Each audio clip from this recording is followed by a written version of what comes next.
కొల్లు రవీంద్ర గురించి మనం చెప్పుకోవాలి. ఈయన మైన్స్కి వైన్స్కి రెండింటికి మినిస్టర్గా ఉన్నాడు. ఈయన సిగ్గు లేకుండా మాట్లాడతాడు.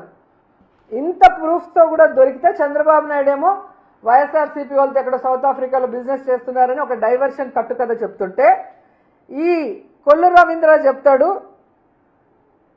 ఈ కల్తీ మద్యం తయారు చేసింది మేం కాదు, వైఎస్ఆర్సీపీకి చెందిన వాళ్ళు అని.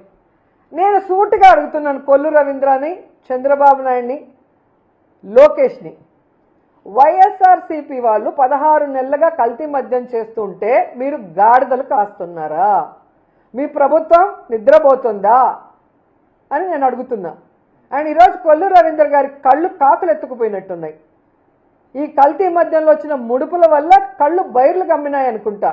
ఇలా సిగ్గు లేకుండా ఆయన మాట్లాడుతూ, ఈరోజు నువ్వు తెలుసుకోవాల్సింది కొల్లు రవీంద్ర, మీ ఎక్సైజ్ అధికారులు ప్రెస్ మీట్ పెట్టి ఈ కల్తీ మద్యం కూటమి ప్రభుత్వం హయాంలో ఇప్పుడే జరిగిందని క్లియర్ కట్గా చెప్పారు. ఆ ప్రెస్ క్లిప్పింగ్లో ఒకసారి చూసుకుంటే నీకు బుద్ధి వస్తుందని కూడా ఈ సందర్భంగా తెలియజేసుకుంటున్నా.